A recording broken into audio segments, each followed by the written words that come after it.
25th is the World Lung Health Day. So it's something which is actually quite new. So we used to have COPD days, and it's now gone into Lung Day. And I think things have become more in limelight for a pulmonologist after COVID. Unfortunate but truth. We never had such social acceptance before COVID.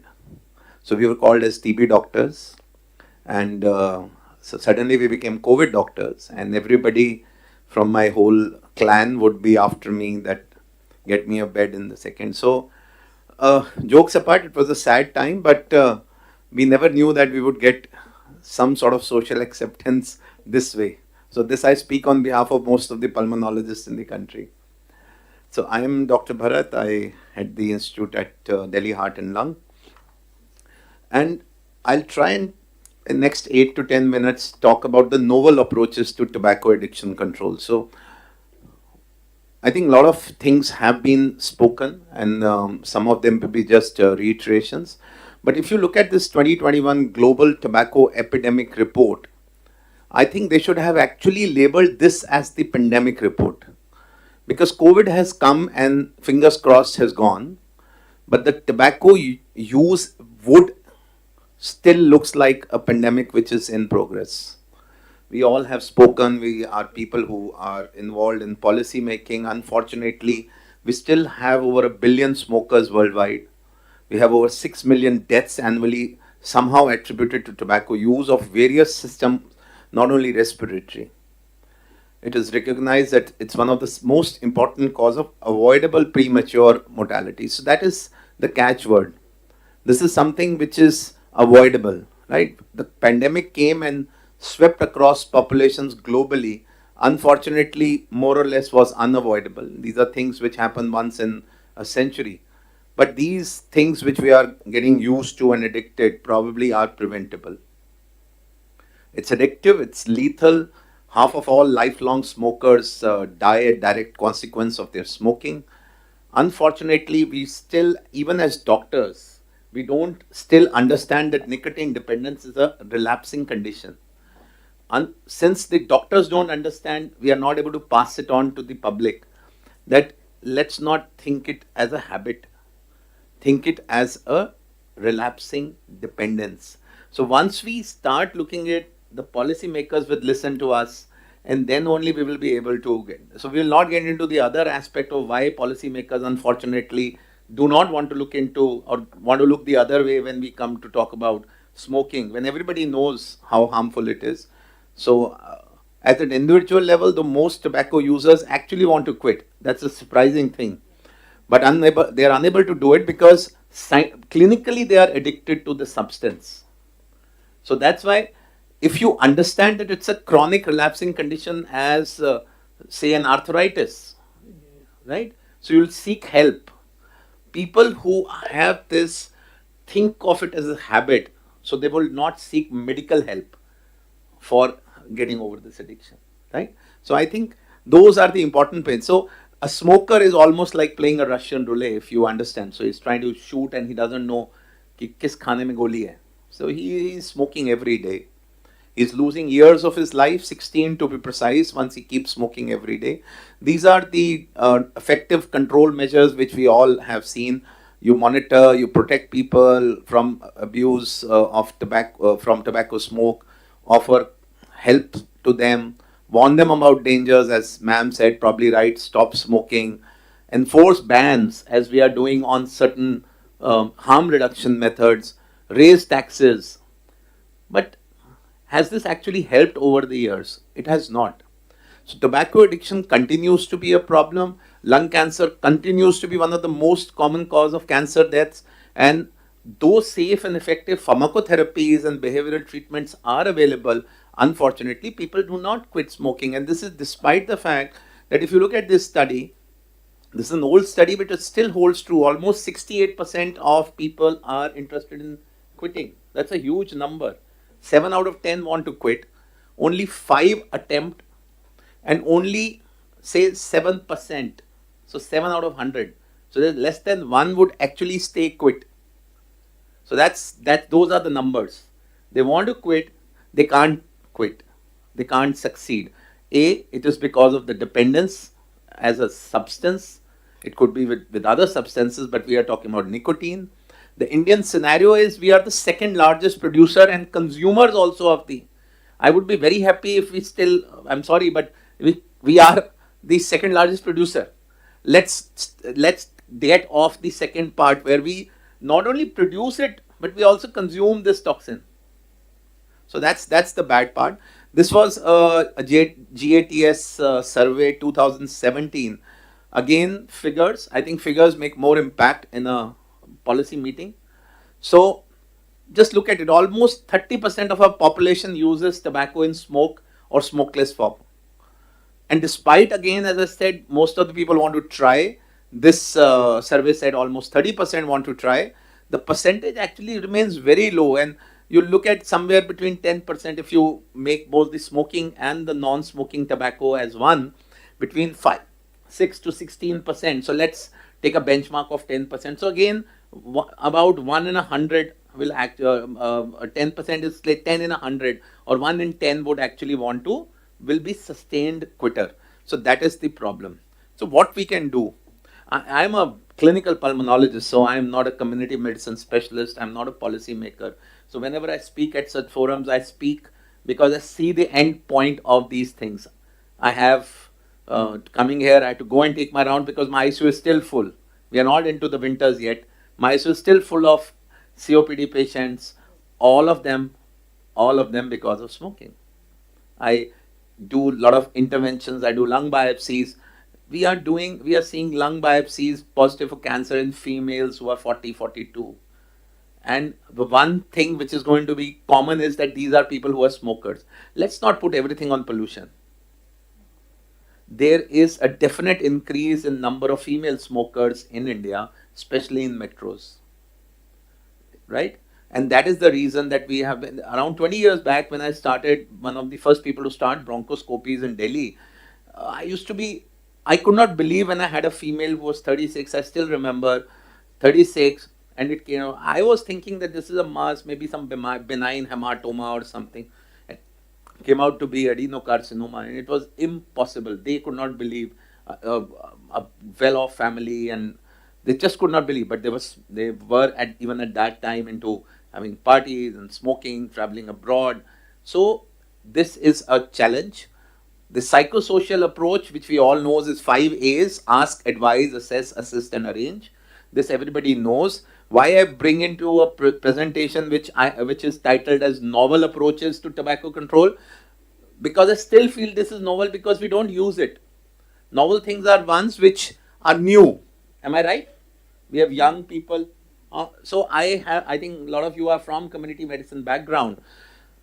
I am so surprised that even in our consults as physicians, we hardly actually spend time on, so maybe a passing remark of by a cardiologist, don't smoke, nahi to ek aur stent lag jayega. So we don't have to be judgmental. Maybe I would be accused of sometimes doing it to my patient कि अब तुम मानते ही नहीं हो, हर बार admit हो जाते हैं, and you go back and you think every time me or the God can actually combine to send you back from the ICU. So I feel that the advices, the assessment, the assistance to these individuals who are looking to quit is very, very important. Nicotine versus nicotine. This somebody brought up. I think Dr. Harper's talk. So it's almost like Karthik calling Karthik, So we have a whole continuum of products which are nicotine, and maybe the worst or the most nicotine containing is going to be cigarettes. And as we go down, it would be something like a nicotine replacement therapies, which we use as doctors, but they have nicotine, right? So he was right that nicotine is not the problem, but nicotine is a problem because it is the dependence part. So you need to somehow take care of the dependence, because I have taken many talks on harm reduction, even in this hall, and I've been a supporter of harm reduction but I am a supporter of harm reduction not for the community but for my patients. I have been always very, very clear that these are things which we can introduce into the system for patients who are already suffering from COPD, people who have lung cancers. We don't want to make them keep smoking. And if they want to quit, they can't quit. We can at least reduce the risk. I am not like going into the community and saying, okay, you are a healthy individual, because I'm not sure that is India still prepared to take that responsibility to choose between less harm and more harm. Right? I'm not sure. So I don't know. We have seniors here. So this is the continuum. Nicotine replacement therapies are not novel. They are underrated. They are underutilized. I think this is something which we can. They are not expensive. So these are now well approved by all medical councils and bodies across as part of the cessation programs. But what is novel? I think novel is that we have drugs available, right? Novel is that we can use combination therapies of a drug with nicotine substance. That is novel. This whole chart is available since last 10 years, but we have novel delivery systems. So there are people who don't want to probably chew a cigarette, or we do not have availability of lozenges. So you can have nicotine inhalers, nicotine nasal sprays to actually substitute the nicotine so that you can then gradually reduce the dependence, right? So that is another thing. E-cigarettes, very controversial. So I'm not going to debate. I can debate for 2 hours, but so this is approved in US as a part of smoking cessation programs. There is data available in reputed journals. It has to be critically analyzed to where they have actually done it. So let's not put it at a community level still, because if you have say 3,000 individuals being screened, it is too small a number when you have a billion smokers. So, but you have data which is very clear, published in even in the journals like JAMA and NEGM, where they say that odds of quitting cigarette smoke are more if you convert to e-cigarette. So this is a novel method in people who cannot quit smoking, not the first method. Again, even compared to NRTs, this is published in NEGM, that's mother of all journals. So they actually looked at a year-long cessation, and they found that if you compare both products give equal behavioral therapy, the chances of 1 year abstinence are more with e-cigarettes. So what are the innovations? We have conquered the moon. We are almost thinking of now conquering the sun. So I think it's time that we can actually spend some time on conquering something which is a century old. No, we चांद तक तो पहुंच गए, घर पे तो हमने कुछ भी नहीं किया. So I think these are things that we have ma'am who has been my teacher, but I think as part of you are part of the government. So these are things which we need to. I know a lot of things are being done, but probably newer innovative methods to be looked. So quit lines have been set up. I know my alma mater, Patel Chest, has a tobacco quit line. Digital platforms are available across the globe like Smoke Free, which contains information, modules and crisis intervention strategies. But let's quickly look at smartphone applications. We all use smartphones. We are a digital India, right?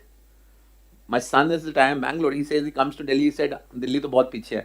In Bangalore, they say, even the rickshaw wala says, no cash, give me Paytm. So that's the level of digitalization which has reached. If it has reached one city, it would reach across the globe, right? We can use this. There are WHO last year launched an app for tobacco quitting, right?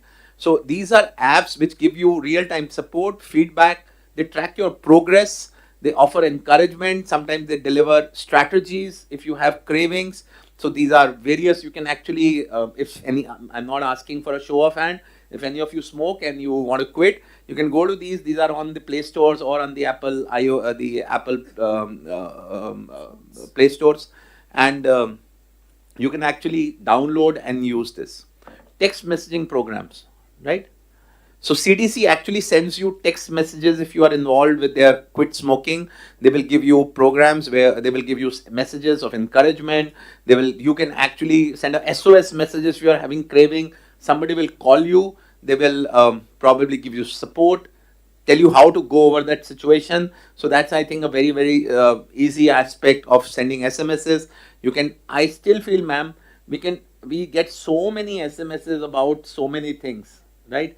This is not a difficult or expensive thing. This should be one of the take homes that the government should, we a few days back we got that big chunk of emergency message. Did you see, Lottie? Yeah, so we can have that type of a wired message to all if that don't smoke, and if you smoke, this is our helpline. I think let people be partners in, and you cannot force. I've been a pulmonologist for last 25 years. You cannot force people. Sometimes they say, "यार मैं तो बता ही सकता हूँ." So because, but that's the helplessness as a doctor, because it is tough. When you get addicted to anything, it is tough. Virtual reality, wonderful innovations. I think this is something which again we can use. You have these virtual realities, these are available internationally. I think they can be we are a IT savvy country, we can get these are where you can actually create situations. So you are using a virtual headset, you will be into a situation like you are in a party and you are the 10 of your friends who are smoking, and you will get the craving because you are in almost in a virtual world.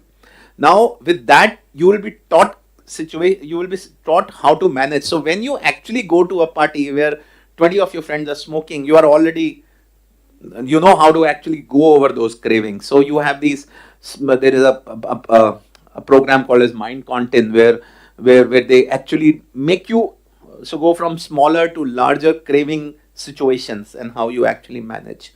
And this is not, I'm not talking from the internet. These are research based evidences. So you have papers published in a journal like Annals of Medicine where augmented reality has been probably tried as a smoke cessation. Then in 2023, the catchword is AI and ML, right? So artificial intelligence and machine learning, you can actually create situations and actually create how a particular individual can actually be motivated, right? So this is like personalized program for smoking cessation, because one size may not fit all. Not only, again, this is a path study which was published last year. Not only this, the University of Pennsylvania, the Penn School of Medicine actually went back and looked at almost 1.3 million people and their smoking habits and the drugs which they're doing, and they found that 8 medications actually could be repurposed. So you don't need new medicines. A simple drug like dextromethorphan, it's in most of your cough syrups, and there are drugs for Alzheimer's. These can be actually repurposed to actually take care of the cravings. Then games. You have a simple game. I was seeing, you can go, and what it does, it was just, you remember that that the Fruit Ninja. Has anybody played? Only one girl, no? 3, 4. So instead of cutting that fruit, you are cutting the cigarette, right? So it gives you that, okay, I want to quit. So this is, so you have numerous number of such situational gamings available. So I think that is time well spent rather than on online gamings. And I think this is something which I felt when I was trying to look at what, when Sajna gave me this topic. So yesterday evening when I was trying to look, I said, I think this is something which we all wear smartwatches now. We hardly utilize 2% of the facilities which we have on the smartwatch, apart from it looking smart. We hardly use anything. So you can, there are bands available which, because of our physiological changes, so the heart rate, when you have craving, your heart rate will change, right? Your SpO2s may change. So you can have those type of things. It actually will trigger an alarm on your phone or on, say, vibrate, that you are having craving, right? So you need to take action. Or you can actually have a timed app which will tell you, okay, you need nicotine substitution every 6 hours. Because if you don't take it every 6 hours, this 6 hours, 30 minutes, you will get the craving and you may then land up going back to the cigarette. So you can have the, I don't know if you can have this type of a trigger into your phone where you can do. And again, published literature. So this is not just a smart IT guy coming up with a funding type of a app. These are proven published literatures which are available. And telemedicine, I think this is again one of the boons which occurred post-COVID. And it's been very helpful to a lot of my patients, because we used to, when you practice tertiary care, so a lot of patients come from outside Delhi, 300 kilometers, 400 kilometers. And I think it's been a very big boon, because we are not legally allowed to do telemedicine. So they save on the travel. A lot of them just want follow ups, just few tweaking of the medications. So I think, and this has been used, published literature in COVID, people who were onto the programs of smoking cessation, they actually utilized telemedicine. And now you have newer apps and newer software development where you can have chatbots. You can just say, okay, I'm having craving. You will get automatic messages, or then some counselor will come back to you and make you tide over that crisis, which may not be actually possible. You can't just run to a clinic or to Patel Chest. Saturday, Sunday it is closed. Then you will have Saturday, Sunday you'll smoke, and you'll say, I'm sorry, you were not there. So I think this is a good way. So finally, future research is occurring. Don't be disheartened, young guys and girls. We have monoclonal antibodies to block the receptors which give you pleasure with nicotine. So that is going to be something. One very new thing which is being tried is something called as transcranial stimulation. So you stimulate precortex of your brain, which will not give you that good feeling of. See, everything is about the. We have not touched. I think you all know it's the pleasure. And the dopamine, it gives you the pleasure at that, okay, this thing is very nice. So it's, then you can use their drug trials for a few drugs which are occurring. This is a huge list which I downloaded yesterday of. So future is not bleak. We need to reduce mortality and morbidity in these smokers, especially those who are unable to quit. We have to prevent newer generation from getting addicted. So that is also a very, very big challenge. Fighting tobacco is a team effort. We are all here from different facets of medical profession and non-medical profession. But I think whatever we have done, it is minuscule. We need a lot of effort, a lot of progress is still needed. We have in a couple of days the World Lung Day. So a lot of it is because with Forum of International Respiratory Societies, our society, the FCRD is also part of it, and we'll be doing few programs over the next week. And I think I'm pretty sure that as I extended the time, but that was the privilege I got by speaking last. So you can follow on the various social handles. I keep putting something to do with medical science only. So, and thank you so much.